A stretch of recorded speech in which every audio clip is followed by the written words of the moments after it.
Today marks 1 week since George Floyd died in Minneapolis police custody. America headed into a new work week with neighborhoods in shambles after 6 straight days of unrest. Despite curfews here in the Triad and across the country, demonstrations have been descending into violence. George Floyd's brother spoke today at the scene of his death. A memorial is growing at that site. Terrence Floyd said he was overwhelmed with emotions, and now he's pleading for peace in the streets, saying violence is not going to bring his brother back. If I'm not over here messing up my community, come on. Then what are y'all doing? What are y'all doing? Y'all doing nothing. Because that's not going to bring my brother back at all. It may feel good for the moment, just like when you drink. But when it comes down, you're going to wonder what you did. Floyd's family says an independent autopsy found that he died of asphyxiation from sustained pressure on his back and neck. Tonight, a new autopsy report from the Hennepin County Medical rules Floyd's death was a homicide. These reports differ from the original autopsy that ruled out asphyxiation or strangulation. Officer Derek Chauvin had his knee on Floyd's neck for nearly 9 minutes. He is charged with third-degree murder, but the Floyd family attorney says it should be first-degree murder. Demonstrators also want the other 3 officers involved to face murder charges as well. In response to recent incidents of violence against Black people, including George Floyd's death, protests have sparked all across the country. People have both peacefully and violently demanded justice. Those demands filled the air in downtown Greensboro tonight, even after the mayor's 8 o'clock curfew went into effect. Our Kenny Beck is keeping tabs on the situation there. Kenny, what happened tonight between police and protesters? Well, Brianna, the short answer to that question is there was no big confrontation. There were a few dozen protesters and there were dozens of police officers, some on bikes, some in riot gear, but there was no big confrontation. There was no big moment. Ultimately, just about all the protesters ended up dispersing without incident, but that doesn't mean there were not tense moments, and a lot of them. We arrived here we're standing at the intersection right now of Friendly and Elm. We got here at about 8 o'clock tonight, just as the brand new citywide curfew was going into effect. When we arrived, we saw what you're looking at right now. People, a lot of them younger folks, mixed races, many of them holding signs, many of them chanting. You heard their chants earlier at the top of our show.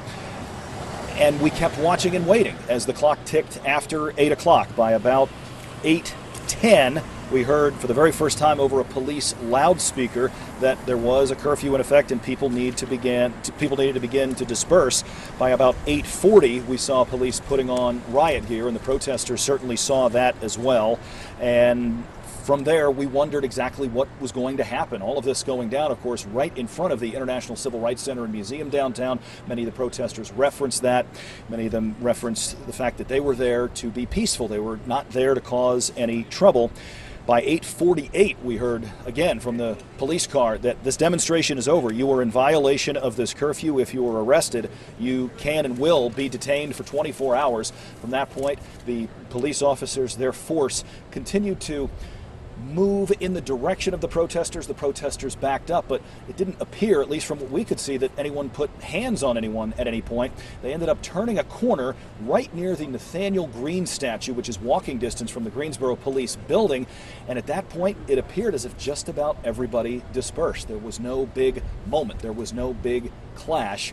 And we did end up seeing one person that we filmed from afar being loaded into a wagon. As far as where things happen from here, again, this curfew is in effect tonight. Police officers have many of the intersections blocked off. You can see the lights over my shoulder. Greensboro's Mayor Nancy Vaughn says this curfew will remain in effect until it is no longer in effect or until it is modified. Live in Greensboro, Kenny Beck, WXII 12 News. Glad things are calm out there, Kenny. Thank you. High Point city leaders have also issued a curfew. It started at 8 o'clock tonight and runs through 6 each morning, similar to Greensboro's. The High Point mayor declared a state of emergency until further notice. Our live team coverage continues now with Brandon Bates. He's live in Winston-Salem, where protesters marched through downtown earlier this evening. Brandon, what was their message? Well, good evening, Brianna. The big moment, the thing that was incredible to see today during this peaceful protest that happened in downtown Winston-Salem, 2 rival gangs tying their bandanas together, uniting as one. This was just one of several great things we saw here in downtown today. We have to stop the violence in our city overall.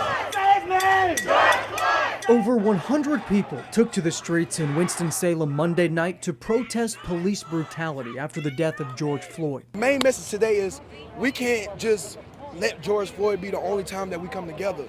We have to come together every day, all the time for your community. Frankie Gist has held multiple rallies and vigils in Winston-Salem over the last few years. He says Monday night he saw something he has never seen before. Today what got me was the gang members coming together today. The Bloods and Crips tying their flags together. I never seen that done in person. You know, when I saw that today, tears came to my eyes because this is something that I've been trying to fight for the longest in the city. You know, going into these neighborhoods, say, hey, bro, we got to stop killing. Y'all come together.